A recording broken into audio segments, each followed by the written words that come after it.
يدا رسوله أما بعد فأعوذ بالله من الشيطان الرجيم بسم الله الرحمن الرحيم لا يحزنهم الفزع الأكبر وتتلقاهم الملائكة هذا يومكم الذي كنتم توعدون صدق الله العظيم درود اللهم صل على سيدنا محمد وعلى آل سيدنا محمد وبارك وسلم وسلم صلاة وسلام عليك يا سيدي يا رسول الله صلاة وسلام عليك يا سيدي يا حبيب الله دعائے کریمہ میں آپ کے سامنے رہی اللہ تبارک و تعالی ارشاد فرماتا ہے کہ بڑی گھبراہٹ بھی ان کو غمگین نہ کر سکے.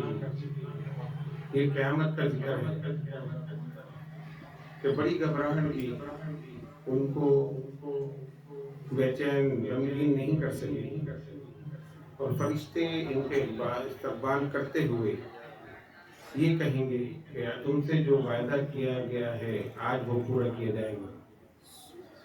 یہ اور یہ غمگین کے متعلق ارشاد ہو رہا ہے. اللہ تبارک و تعالیٰ اپنی ان پاک بندوں کا قرآن مجید فرقان حمید میں مختلف مقامات پر ذکر فرما رہا ہے. کہیں ان کی شان بیان کر رہا ہے, کہیں عباد الرحمن کہہ کر ان کو اپنا بندہ کہہ رہا ہے, کہیں یبیتون لربہم سجدا و قیاما کہہ کر ان کی عبادت کا ذکر کر رہا ہے. یہ وہ ہستیاں ہیں کہ جنہوں نے دنیا کو چھوڑ کر فقیری اختیار کی اور اللہ تبارک و تعالیٰ کی رضا کے لیے پوری زندگی گزار دی. حضرت محترم, ہم ان کے اعراض اسی لیے مناتے ہیں, ان کی یادیں اس لیے مناتے ہیں کہ انہوں نے ہمیں صحیح راہ دکھائی.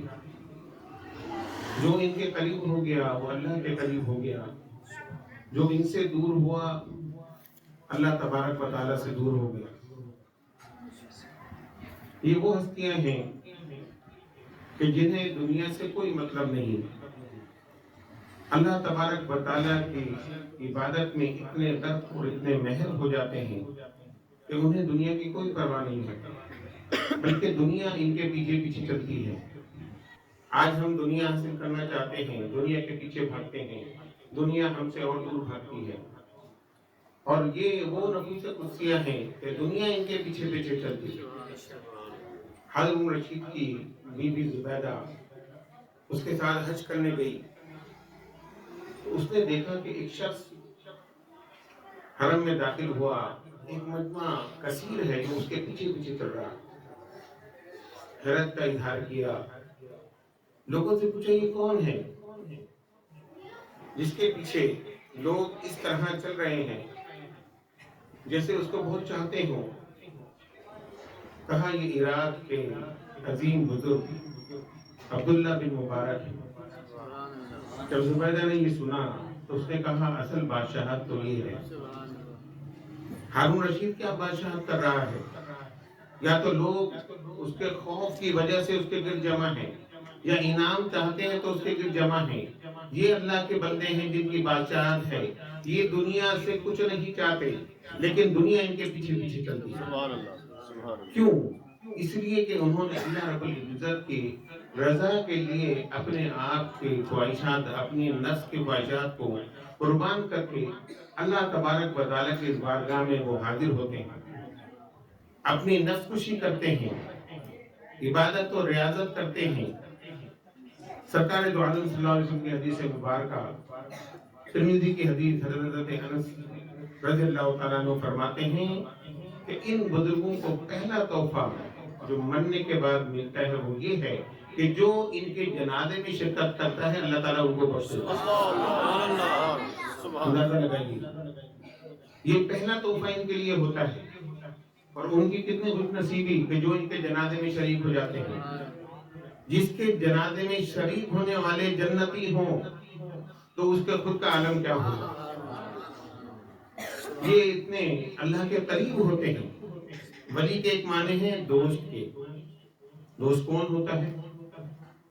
جو آپ سے محبت کرتا ہے, آپ اس سے محبت کرتے ہیں, جس پر آپ کو ناز ہوتا ہے, جو آپ پر ناز کرتا ہے، آپ اس کی ہر بات کو پورا کرتے ہیں، وہ آپ کی ہر بات کو پورا کرتا ہے۔ یہی کیفیت ان کی ہوتی ہے۔ اللہ تبارک و تعالیٰ جب ان کو اپنا دوست بنا لیتا ہے تو پھر رب العالمین کو ان پر ناز ہوتا ہے۔ اے فرشتوں، جس انسان کی پیدائش پر تم نے مجھ سے کہا کہ یہ فساد پھیلائے گا، دیکھو میرے سامنے سبا سجود ہے، اپنے بستر، گرم بستر چھوڑ کر میری بارگاہ میں حاضر ہے، میری عبادت میں مشغول ہے۔ رب العالمین ان پر ناز کرتا ہے، خوش ہوتا ہے، فرشتوں میں ان کا ذکر کرتا ہے۔ کیوں؟ اس لیے کہ یہ سب کچھ چھوڑ کر اللہ کی بارگاہ میں حاضر ہو جاتے ہیں۔ یہ بزرگان دین کا خاصہ ہے۔ حضرت غوث پاک رضی اللہ تعالیٰ عنہ فرماتے ہیں کہ 40 سال تک میں بغداد کے جنگلوں میں پھرتا رہا۔ اس لیے کیوں جنگلوں میں پھر رہے تھے؟ شہر چھوڑ کر جنگل میں پہنچ جاتا ہے اللہ کی معرفت حاصل کرنے کے لیے، اللہ کی پہچان حاصل کرنے کے لیے، مختلف بزرگوں کی خدمت میں حاضر ہوتے رہے، تصوف پر ان میں تصوف حاصل کیا اور پھر طریقت کا علم حاصل کر کر اپنے آپ کو غوثیت کے مقام تک پہنچا دیا۔ تو یہ وہ لوگ ہیں جو اللہ کے محبوب ہوتے ہیں، جو اللہ تبارک و تعالیٰ کے اتنے نزدیک ہوتے ہیں۔ سرکار فرماتے ہیں میری امت کے کچھ لوگ ایسے ہوں گے کہ جن کے دیکھنے میں تو کپڑے میلے ہوں گے، بال جلد سے اٹے ہوئے ہوں گے، لیکن اللہ کی بارگاہ میں ان کا مقام ایسا ہوگا اگر وہ قسم اٹھا لے تو اللہ اس کو پورا کر دے۔ سبحان اللہ، اللہ لگائیے۔ کسی کے کپڑوں کی طرف دیکھ کر حقارت سے نہ دیکھو، کسی کو غریب سمجھ کر اس سے تب کلامی نہ کرو۔ تمہیں معلوم نہیں اللہ کے بندے کس کس کیفیت میں موجود ہیں، کس کس حال میں موجود ہیں، کس رنگ میں موجود ہیں۔ جب یہ دنیا کو چھوڑ دیتے ہیں تو ان پر اللہ کی محبت کا رنگ چڑھ جاتا ہے، پھر یہ دنیا کی پرواہ نہیں کرتے۔ کوئی گالی بھی دیتا ہے تو انہیں پرواہ نہیں، کوئی برائی کرتا ہے تو ان کو پرواہ نہیں، کوئی ان کے پیچھے چلتا ہے تب بھی ان کو پرواہ نہیں۔ ان کو پرواہ ہے تو رب العالمین کی رضا کی، میرا رب مجھ سے راضی ہو جائے۔ حضرت شیخ ابراہیم خواص رضی اللہ تعالیٰ عنہ بڑے عظیم بزرگ گزرے ہیں۔ فرماتے ہیں ایک دن میں جنگل کی طرف گیا تو میں نے ایک راہب کو دیکھا۔ اس نے مجھے دیکھا، اس نے درخواست کی کہ آپ مجھے اپنے ساتھ رکھ لیں۔ میں نے سوچا کہ یہ تو راہب ہے، عیسائیوں کا رہنما ہے۔ میں نے اس کو اپنے ساتھ رکھ لیا، 7 روز تک وہ میرے ساتھ رہا۔ یہ بزرگان دین، ان کی تبلیغ کا انداز ہی الگ ہے۔ یہ کسی سے کہہ کر کلمہ نہیں پڑھواتے بلکہ اس کے دل کی دنیا کو بدل کر رکھتے ہیں۔ صحبت صالحین، ان کی صحبت کا نتیجہ یہ ہوتا ہے جب تک بندہ ان کی صحبت میں رہتا ہے اللہ سے لو لگی رہتی ہے۔ وہ کافر تھا، حضرت ابراہیم خواص فرماتے ہیں، اور پھر ان کا انداز یہ ہوتا ہے کہ اپنی ذات کو کچھ نہیں سمجھتے بلکہ سب کچھ اللہ کی ذات کو سمجھتے ہیں۔ حضرت ابراہیم خواص فرماتے ہیں میں نے اس کو ساتھ لے لیا، 7 روز گزر گئے۔ ایک دن ہم بیٹھے ہوئے تھے تو راہب نے کہا اے مسلمانوں، آج مجھے بھوک لگ رہی ہے، اگر تو اپنی کوئی کرامت دکھا دے۔ حضرت ابراہیم خواص فرماتے ہیں کہ میں نے اللہ کی بارگاہ میں ہاتھ بلند کیے، الہ العالمین اس کافر کے سامنے میری عزت رکھ لے۔ میں دعا کرتا ہوں، اس نے مجھ سے کہا ہے، اب میری تجھ پر بھروسہ ہے، تو میری اس کافر کے سامنے عزت رکھ لے۔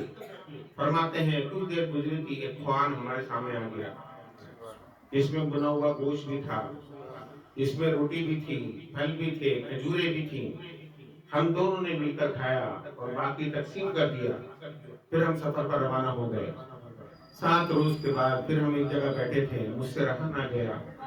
میں نے اس سے کہا اے عیسائیوں کے راہب، اب تیری باری ہے، تو بھی کچھ دکھا۔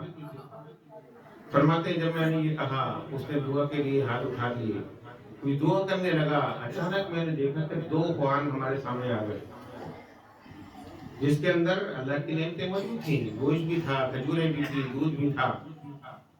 میں حیران ہو گیا، یہ تو کافر ہے، میں نے دعا کی تو 1 خوان اور اس نے دعا کی تو 2 خوان آ گئے۔ آپ نے کھانے سے انکار کر دیا، آپ نے کہا نہیں میں نہیں کھاتا، اس نے کہا نہیں کھاؤ۔ جب اس کا اصرار بڑھا تو کہنے لگا اے ابراہیم کھا لو، میں تمہیں 2 خوشخبریاں دوں گا۔ آپ نے فرمایا کون سی خوشخبریاں؟ کہا ایک خوشخبری تو یہ ہے کہ میں کلمہ پڑھتا ہوں لا الہ الا اللہ محمد رسول اللہ، اللہ ایک ہے، اس کا کوئی شریک نہیں، اور محمد صلی اللہ علیہ وسلم اللہ کے رسول ہیں، میں دار اسلام میں داخل ہوتا ہوں۔ ایک خوشخبری تو یہ ہے، اور دوسری خوشخبری یہ ہے کہ تمہیں معلوم ہے میں نے کیا دعا کی تھی؟ میں نے دعا یہ کی تھی الہ العالمین اگر یہ شخص تیری بارگاہ میں کوئی مقام رکھتا ہے تو میری دعا قبول کرنا۔ تو یہ 2 خوان آ گئے۔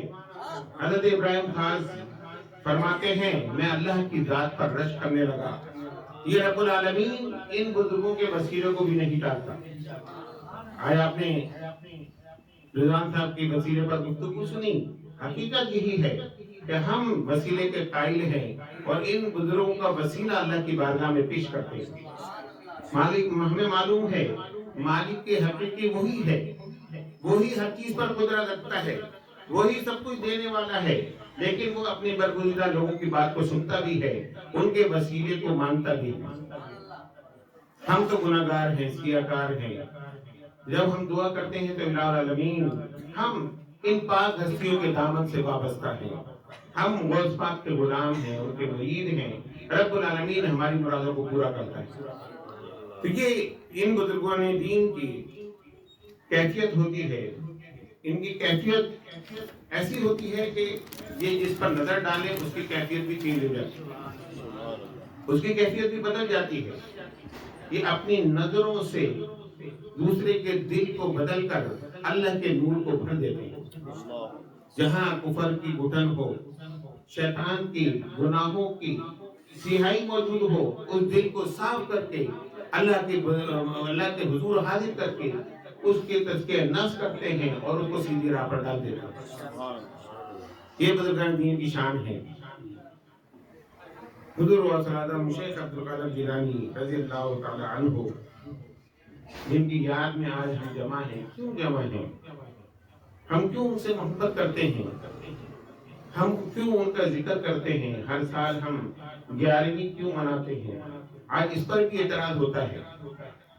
12ویں کا مہینہ ہو تو پھر اعتراض، 11ویں کا مہینہ ہو تو پھر اعتراض، حضور کا دن منائے تب بھی اعتراض، غوث پاک کا دن منائے تو تب بھی اعتراض، اور وہ خود یوم صدیق اکبر منائے تو کوئی حرج نہیں،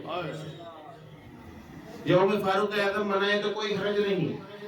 ہم کہتے ہیں تم بھی مناؤ، ہم بھی فاروق اعظم کو مانتے ہیں، ہم بھی صدیق اکبر کو تم سے زیادہ مانتے ہیں، لیکن ہم غوث پاک کو بھی مانتے ہیں، حضور کی ولادت کو بھی مانتے ہیں۔ ہم 12ویں بھی منائیں گے، 11ویں بھی منائیں گے۔ ہم ان کی تعریف کیوں کرتے ہیں، ان کے پیچھے کیوں چلتے ہیں؟ وجہ یہ ہے کہ یہ لوگ اللہ تبارک و تعالیٰ کی بارگاہ میں مقبول ہیں۔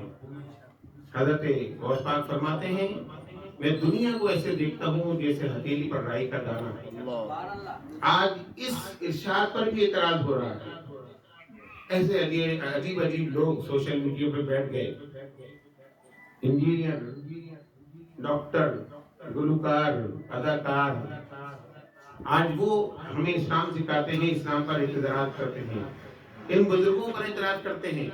وہ کہتے ہیں کہ یہ کیسا ممکن ہے کہ دنیا کو رائے کے دانے کے برابر دیکھیں؟ ہنستے ہیں، مسکراتے ہیں، مذاق اڑاتے ہیں۔ معاذ اللہ، ان پاک ہستیوں کے ارشاد کا مذاق اڑانا، وجہ کیا ہے کہ وہ تصوف سے واقف نہیں، روحانی طاقت سے واقف نہیں کہ روحانیت ہے کیا۔ آج مادیت کو تسلیم کرتے ہیں، روحانیت کو تسلیم نہیں کرتے۔ آج ہمیں سائنس بتاتی ہے کہ روحانیت کیا ہے۔ اگر روحانیت کو سمجھنا ہے تو سائنس کو دیکھو، پتہ چل جائے گا کہ روحانیت کیا ہے۔ حضرت عمر فاروق مدینہ منورہ میں سرکار کے منبر پر کھڑے ہیں اور حضرت ساریہ میدان جنگ میں ہیں. حضرت عمر فرماتے ہیں اے ساریہ پہاڑ کی طرف دیکھو یا ساریہ الجبل، ساریہ پہاڑ کی طرف دیکھو. تمام نمازی موجود ہیں، حیران ہیں. حضرت عمر حضرت ساریہ کو پکار رہے ہیں، وہ تو یہاں موجود نہیں، یہ تو خطبہ دے رہے تھے جمعے کا. حضرت ساریہ تو میدان جنگ میں ہیں.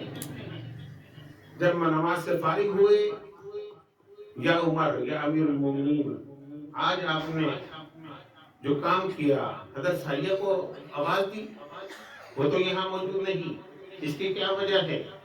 حضرت عمر فرماتے ہیں جب ساریہ آئے تو ان سے پوچھ لینا. سبحان اللہ. حضرت ساریہ فاتح بن کر جب مدینے میں داخل ہوتے ہیں، لوگ ان کے گرد جمع ہو گئے. اے ساریہ بتائیے، فلاں دن ہم جمعے کا دن تھا اور حضرت عمر منبر پر تھے، انہوں نے پکار کر کہا یا ساریہ الجبل. حضرت ساریہ فرماتے ہیں تم حضرت عمر نے یہاں کہا اور میں نے وہاں سن لی. نعرہ تکبیر، نعرہ رسالت، نعرہ خلافت، نعرہ حیدری. سبحان اللہ. میں نے وہاں سن لیا. اور پھر جب ہم نے پہاڑ کی طرف مڑ کر دیکھا، پتہ یہ چلا کہ ہمارا دشمن پیچھے سے ہم پر حملہ آور ہونے والا تھا. ہم نے پلٹ کر حملہ کیا اور فتح و نصرت حاصل ہو گئی. یہ اسلام کے سالار تھے جنہیں کسی سیٹلائٹ کی ضرورت نہیں تھی. ان کے پاس روحانی سیٹلائٹ تھی جس کے سگنل کہیں ویک نہیں ہوتے تھے. آج کی دنیا کے اندر سیٹلائٹ موجود ہے، کہیں ہمارے موبائل کے سگنل ویک ہو جاتے ہیں، کم ہو جاتے ہیں، کہیں بات نہیں ہو پاتی. ان کی سیٹلائٹ ایسی ہے، جتنا اللہ کا ذکر کرتے ہیں اتنے سگنل بڑھتے جاتے ہیں، اتنا ہی سگنل میں اضافہ ہوتا جاتا ہے. حضرت عمر یہاں سے آواز بلند کرتے ہیں، فون پر بات نہیں کر رہے تھے، آواز وہاں تک کیسے پہنچ گئی؟ حضرت ساریہ کے کانوں پر وائرلیس نہیں لگا تھا، ان تک آواز پہنچی اور وہ سن بھی رہے ہیں. اور اس آواز پر عمل کرتے ہوئے پیچھے دیکھتے ہیں اور دشمن پر حملہ آور ہوتے ہیں. مسلمانوں کو فتح و نصرت حاصل ہو گئی. کیسے ہو گئی؟ یہی روحانی سیٹلائٹ ہے کہ جب بندہ اللہ کی ذات میں گم ہو جاتا ہے. حدیث قدسی جو بے شمار مرتبہ آپ علماء سے سنتے ہیں، رب العالمین فرماتا ہے جب نوافل اور ذکر کے ذریعے بندہ میرا قرب حاصل کرتا ہے تو میں اس کے ہاتھ بن جاتا ہوں جس سے پکڑتا ہے، میں اس کی آنکھ بن جاتا ہوں جس سے دیکھتا ہے، میں اس کے کان بن جاتا ہوں جس سے سنتا ہے. کیا وہ خدا بن جاتا ہے؟ نہیں، خدا کی صفت کا مظہر بن جاتا ہے. سنگی تو آپ بھی ہیں، بصیر تو آپ بھی ہیں، دیکھتے تو آپ بھی ہیں، سنتے تو آپ بھی ہیں، بولتے تو آپ بھی ہیں. لیکن ان کی کیفیت یہ ہوتی ہے جہاں تک رب دیکھ سکتا ہے وہ بھی دیکھتے ہیں، جہاں تک وہ سنتا ہے بندے کے اندر وہ صلاحیت وہ پیدا کر دیتا ہے. لوگ کہتے ہیں ایسا کیسے ممکن ہے، بغیر کسی آلے کے کیسے سن سکتا ہے؟ رب العالمین کی صفت کا مظہر بن جاتا ہے. کیوں؟ کیسے بن جاتا ہے؟ مشائخ الزام مثال پیش کرتے ہیں، کشف المعجوب اٹھائیے، اس میں لکھا ہے کہ آپ ایک آئینے کو زمین پر رکھ دیں اور سورج اپنی آب و تاب سے چمک رہا ہو. جب آئینے میں دیکھیں گے تو سورج آپ کو نظر آئے گا، وہی آب و تاب ہوگی، وہی اس کی روشنی ہوگی. جس طرح آپ سورج کی طرف آنکھیں اٹھا کر دیکھ نہیں سکتے، اسی طرح آپ آئینے کی طرف بھی نہیں دیکھ سکیں گے. کیا وہ آئینہ سورج بن گیا؟ نہیں، اس کی صفت کا مظہر بن گیا. اس سورج کو اپنے اندر سما لیا. جب یہ لوگ اللہ کا ذکر کرتے ہیں تو ان کی رگ رگ میں رب سما جاتا ہے. رب تو شرک سے زیادہ قریب ہے. تم سورج میں ڈھونڈتے ہو، بتوں میں ڈھونڈتے ہو، اللہ تمہاری شرک سے زیادہ قریب ہے. اصل اللہ کو پہچاننے والے یہی نفوس قدسیہ ہیں. رب العالمین ان کی سماعت کو وہ قوت دیتا ہے کہ یہ دور و نزدیک ان کے لیے کوئی چیز نہیں ہوتی ہے، وہ بھی سنتے ہیں. جب یہ بولتے ہیں جہاں تک آواز پہنچانا چاہیں وہاں تک ان کی آواز بھی پہنچ جاتی ہے. روایت میں آتا ہے جب غوث پاک واز فرماتے تو ایک ایک مجمع میں 70,000 افراد ہوتے، 70,000 افراد. ہم اگر بولیں تو اس کھاتے سے باہر آواز باہر نہ جائے، بغیر مائک کے ہم اپنی آواز کو نہیں پہنچا سکتے. پھر اس مائک کی بھی ایک حد ہے، اسپیکر کی بھی ایک حد ہے. اس سے آگے پہنچانی ہے تو پھر ایک اور اسپیکر لگائیے، اس سے آگے پہنچانی ہے تو پھر ایک اور اسپیکر لگائیے. غوث پاک گفتگو فرما رہے ہیں اور 70,000 آدمی بیک وقت سنتے ہیں. جس طرح پہلی صف میں بیٹھا ہوا آدمی سنتا ہے، اسی طرح آخری صف میں بیٹھا ہوا سنتا ہے. یہ اللہ کی صفات کا مظہر ہے. ان کی رگ رگ میں رب سما جاتا ہے. پھر اللہ تعالیٰ فرماتا ہے اے فرشتوں، میرا حکم سننا ہے تو ان کی زبان سے سنو، ان کی زبان سے جو نکل جائے اس کو پورا کر دو. رب العالمین ان کے اندر کشف کی کیفیت بھی پیدا کرتا ہے. پھر یہ دلوں کے حال بھی جانتے ہیں.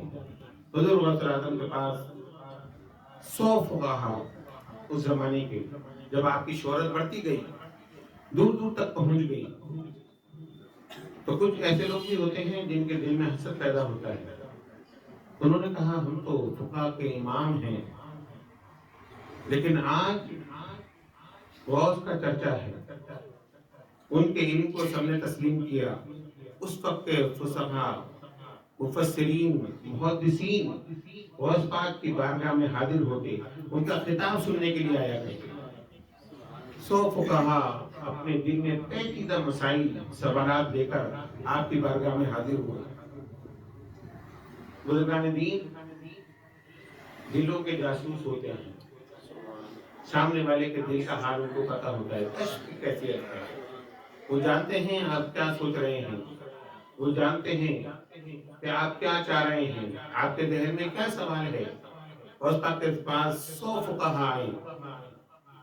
جب آپ کی بارگاہ میں پہنچے، آپ نے سر جھکا دیا اور آپ کے سینے سے ایک روشنی نکلی جو ان کے سینوں کی طرف گئی اور واپس آ گئی. تمام سوالات سلب ہو گئے. اب ہم کو یاد ہی نہیں ہم سوال کیا لے کر آئے تھے. آئے تھے تو امتحان کے لیے. اب پریشان ہو گئے کہ سوال جو سوچا تھا، ایک دوسرے کو دیکھنے لگے، پوچھنے لگے تم نے کیا سوال سوچا تھا، معلوم نہیں کیا تھا. کرتے تو سوچ کے آتے، آج بھول گئے. حضور غوث اعظم شیخ عبد القادر جیلانی رضی اللہ تعالیٰ عنہ اپنے سر کو اٹھاتے ہیں اور پھر ان پر اپنی روحانی نظر ڈالتے ہیں. ان کے اندر رفقت کی کیفیت طاری ہو جاتی ہے. ان کے دل ذکر الہی میں مشغول ہو جاتے ہیں. پھر ایک ایک کا نام لے کر فرماتے ہیں کہ تم یہ سوال لے کر آئے تھے، اس کا یہ جواب ہے. 100 فقہا کے جتنے بھی سوالات تھے، نام لے کر ان کے جوابات لیے، وہ سب آپ کے قدموں پہ گر گئے. یہ کیفیت غوث پاک کی ہے. اور آپ کے واقعات کو لکھنے والے لکھتے ہیں کہ جو لوگ آپ کی بارگاہ میں حاضر ہوتے تھے، اگر کوئی بدماش آتا تھا اس کا دل گناہوں سے صاف ہو جاتا تھا. کافر آتا تھا تو اس کے دل سے کفر مٹ جاتا تھا. حضرت محدث ابن جوزی رحمۃ اللہ علیہ، حضرت ابو العباس فرماتے ہیں کہ میں ان کے ساتھ غوث پاک کی بارگاہ میں حاضر ہوا. ایک شخص نے تلاوت کری اور اس کے بعد غوث پاک نے تفسیر بیان کرنا شروع کر دی. اس ایک آیت کی 12 تفاسیر بیان کری. علمیت کا عالم دیکھیے، ایک آیت 12 تفسیریں بیان کری. حضرت ابو العباس حضور غوث اعظم کے معتقد تھے، مرید تھے، اور حضرت محدث ابن جوزی کو اسی لیے لے کر آئے تھے. اور آپ کا حدیث میں، علم حدیث میں بہت بڑا مقام ہے. لوگ آپ کے حوالے دیتے ہیں. وہ اسی لیے لائے تھے کہ میں حضرت غوث پاک کے علم سے ان کو واقف کرا دوں، یہ بھی آپ کے علم کے قائل ہو جائیں. 12 تفسیریں بیان کریں. فرماتے ہیں میں ہر تفسیر کے بعد پوچھتا تھا کیا یہ آپ جانتے ہیں؟ وہ کہتے تھے ہاں میں جانتا ہوں. کیا یہ جانتے ہیں؟ ہاں میں جانتا ہوں. 12 تفسیریں بیان کریں. اس کے بعد جب 13ویں تفسیر بیان کری تو آپ فرماتے ہیں میں نہیں جانتا. اسی طرح 40 تفاسیر ایک آیت کے بیان کری، اور بیان کرنے کے بعد کیا محفل ختم ہو گئی؟ نہیں، پھر غوث پاک فرماتے ہیں اب قال کا سلسلہ ختم ہو گیا، اب حال کی طرف آ جاؤ۔ ہم تو قال ہی قال تک محدود ہیں، ہم تو صرف قال کے ہی قائل ہیں، حال کا تو ہمیں پتہ ہی نہیں کہ جب اللہ کی محبت میں بندہ غرق ہوتا ہے تو دنیا سے بے خبر ہو جاتا ہے۔ غوث پاک کی کیفیت یہ تھی کہ جس کو چاہے دنیا سے دور کر دے۔ فرماتے ہیں جب حضور غوث اعظم نے فرمایا کہ اب قال کی باتیں ہو چکی ہیں، اب حال کی طرف آ جاؤ، پھر ضرب وصیت لگائی، لا الہ الا اللہ محمد رسول اللہ، پورے مجمع کی کیفیت چینج ہو گئی، لوگ اپنے کپڑے پھاڑنے لگے، ابن جوزی پر دقت طاری ہو گئی، اور عجیب کیفیت کے اندر کچھ لوگ اس کیفیت کے اندر روحانی فیض برداشت نہ کر سکے، یہاں تک کہ دنیا سے رخصت ہو گئے۔ حضرت ابن جوزی جب فارغ ہوئے، غوث پاک کے قدموں پہ گر گئے، فرمایا آپ سے بڑا عالم کوئی نہیں ہے، آپ سے بڑا علم شریعت اور طریقت کا مبلغ کوئی نہیں ہے، آپ کے سامنے بیٹھ گئے اور روحانیت آپ سے حاصل کر گئے۔ تو بڑے بڑے مفسرین آپ کی بارگاہ میں حاضر ہوتے، بڑے بڑے لوگ آپ کی بارگاہ میں علم حدیث، علم فقہ، علم کلام، علم منطق، 22 سال تک آپ مسند تدریس پر رہے۔ اس کے بعد فرماتے ہیں کہ سرکار کی زیارت ہوئی اور حضور فرماتے ہیں اے عبد القادر تقریر کیوں نہیں کرتے، بات کیوں نہیں کرتے؟ کہاں یہاں پر عرب کے فصاحہ بلاغہ ان کے سامنے میں کیسے بول سکتا ہوں، میں تو عجمی ہوں۔ سرکار نے فرمایا اے عبد القادر منہ کھولو، 7 مرتبہ اپنا لعاب دہن آپ کے منہ میں ڈالا۔ فرماتے ہیں لعاب دہن کا میرے منہ میں جانا تھا، میرا سینہ ان کا پسینہ بن گیا۔ اثر ہوئی، اثر کی نماز کے وقت حضرت علی کی زیارت ہوئی، انہوں نے بھی فرمایا اے عبد القادر تو تقریر نہیں کرتے، ان کے سامنے بھی یہی حضور پیش کیا، آپ نے فرمایا منہ کھولو، 6 مرتبہ آپ نے اپنا لعاب دہن ڈال دیا۔ میں نے عرض کی کہ آپ نے 7 مرتبہ نہیں ڈالا، فرمایا ہم رسول کی برابری نہیں کرتے۔ فرماتے ہیں حضور کا لعاب دہن کا جانا تھا، حضرت علی کا لعاب دہن میرے منہ میں جانا تھا کہ میری کیفیت بھی بدل گئی، میرا منبر مسجد میں رکھ دیا گیا، میں نے بات شروع کر دیا، مجمع اتنا بڑا کہ مسجد چھوٹی پڑ گئی، پھر شہر کی جامع مسجد میں رکھ دیا گیا، وہاں بھی مجمع کثیر ہو گیا، پھر شہر سے باہر ایک بڑے میدان میں رکھ دیا گیا، لوگ خچروں پر، اونٹوں پر، گھوڑوں پر دور دراز سے سفر کرتے غوث پاک کی بارگاہ میں حاضر ہوتے، جو آتا وہ روحانی علم بھی حاصل کرتا اور علم شریعت کو بھی حاصل کر کے جاتا، اس کے دل کی بھی اصلاح ہوتی، یعنی اس کے ظاہر کی بھی اصلاح ہوتی، باطن کی بھی اصلاح ہوتی۔ آپ کی بارگاہ میں آنے والا خالی ہاتھ نہیں جاتا تھا، یہ میرے غوث کی شان تھی۔ آج ہم غوث پاک کی بارگاہ میں اس لیے جمع ہیں کہ ہم بھی ان کے فیض سے مستفید ہو سکیں، ہم بھی ان کے علم کے سمندر میں سے چند قطرے حاصل کر سکیں۔ اللہ رب العزت ہم سب کو ان کے فیض و برکات سے مستفید فرمائے۔ غوث پاک نے چند ارشادات فرمائے جو میں آپ کے سامنے بیان کروں گا۔ آپ نے فرمایا راہ سلوک طے کرنے والوں کو چاہیے کہ وہ مشائخ کی صحبت اختیار کریں۔ مشائخ کی صحبت اختیار کریں اور کس طرح کریں؟ فرمایا نفس کشی کریں، ماں سوائے اللہ کے اپنے دل سے سب کچھ ختم کر دیں، ان کے دربار میں ان کے دروازے سے چمٹ کر بیٹھ جائیں اور پھر ان سے فیض و برکات حاصل کریں۔ جب وہ اللہ کے قریب ہو جائیں گے ان کا معاملہ مکمل ہو جائے گا۔ یہ ارشادات ہمارے لیے مشعل راہ ہیں۔ ساری زندگی آپ اسی طرح اسلام کی تبلیغ کرتے رہے، لوگوں کو اللہ کی طرف بلاتے رہے، لوگوں کا تزکیہ نفس کرتے رہے، نفس کشی کرواتے رہے، اور پھر ان کو اللہ کی بارگاہ میں منظور اور مقبول بنا دیا۔ ایک عورت آپ کی بارگاہ میں حاضر ہوئی، حضور میں چاہتی ہوں میرا بیٹا بھی علم حدیث حاصل کرے، علم طریقت بھی حاصل کرے، علم شریعت بھی حاصل کرے۔ غریب عورت تھی، سوچا کہ حضور غوث پاک کی بارگاہ میں رہے گی، لنگر بھی اس کو ملتا رہے گا، علم بھی حاصل کرے گا، چھوڑ کر چلی گئی۔ کچھ عرصے کے بعد آئی، غوث پاک کی خدمت میں پہنچی تو آپ مرغی کھا رہے تھے۔ پوچھا اپنے بیٹے کا حال، آپ نے فرمایا جا کر مل لو۔ جب وہ اس بیٹے کی طرف گئی، دیکھا تو سوکھ کر کاٹا ہو رہا تھا۔ بڑے غصے میں غوث پاک کے پاس آئی، حضور میں تو آپ کے پاس اس لیے چھوڑ گئی تھی کہ یہ علم طریقہ تو شریعت حاصل کرے گا اور آپ کے لنگر سے کھانا بھی کھاتا رہے گا، یہ تو سوکھ کر کاٹا ہو گیا، یہ کھانا نہیں کھاتا، اس کا کوئی خیال رکھنے والا نہیں ہے، اور آپ یہاں بیٹھ کر مرغی کھا رہے ہیں۔ جب یہ کہا، غوث پاک نے مرغی کی ہڈیوں پر ہاتھ رکھ دیا، فرمایا قم بإذن اللہ، مرغی زندہ ہو گئی۔ فرمایا کہ جب یہ مقام حاصل کر لے گا تو اس کو بھی مرغی کھلا دے گا۔ ابھی تزکیہ نفس ہو رہا ہے، جو نفس کہے اس کی نفی کرو، جو نفس چاہے اس سے رک جاؤ، جس کی طرف نفس لے جانے لگے اس طرف جانے سے رک جاؤ، جو نفس کہے اس کی بات کو ماننے سے انکار کر دو۔ جب تم اپنے نفس پر قابو کر لو گے تب تم اللہ کے قریب ہو جاؤ۔ جب تک تم دنیا کے غلام رہو گے، دنیا کے پیچھے چلتے رہو گے، فرمایا بزرگان دین نے کہ دنیا کے اندر رہو، دنیا تمہارے اندر نہ رہے۔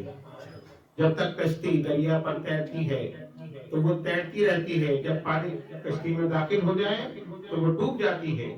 تو مثال یہی ہے، جب تک تم دنیا پر رہو گے، ٹھیک رہو گے، دنیا تمہارے اندر داخل ہو گئی، تم بھی دنیا میں ڈوب جاؤ۔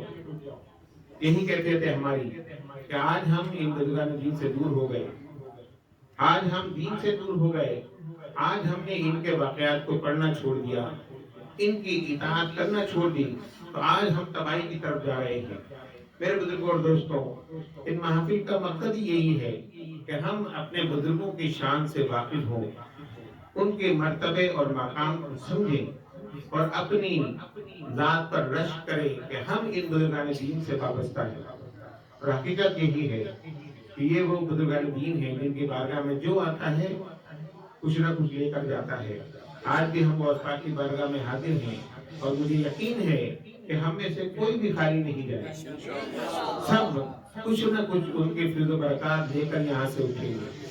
آج بغداد میں بھی آپ کی درگاہ پر عجیب رونق ہے۔ ایک ہمارے ساتھی وہاں گئے ہوئے ہیں، انہوں نے مجھے ویڈیو بھیجی تو غوث پاک کے مزار کا پورا سین بھرا ہوا ہے، پوری دنیا سے لوگ آپ کی بارگاہ میں حاضر ہیں۔ یہ شان ہے میرے غوث کی۔ لوگ سفر کر کے، پیسے خرچ کر کے، اس زمان میں لوگ خچر، اونٹوں پر اور بیل گاڑی پر سوار ہو کر آپ کی بارگاہ میں پہنچتے تھے، آج پیسہ خرچ کر کے جہاز کے ذریعے وہاں پر پہنچ رہے ہیں۔ جو آپ کی زندگی کے اندر کیفیت تھی وہ آج ان کے مزار پر بھی کیفیت ہے، وہی کیفیت ہے۔ اور جو جا کر عرض کرتا ہے آپ کے وسیلے سے اللہ کی بارگاہ میں اللہ تعالیٰ سے قبول کرتا ہے۔ رب العالمین ہمیں ان بزرگان دین کے دامن سے وابستہ رکھے اور ان کے نقش قدم پر چلنے کی توفیق عطا فرمائے۔ اللہ تبارک و تعالی ہم سب کو غوث پاک کے فیض و برکات سے مستفید فرمائے۔ وما علینا الا البلاغ۔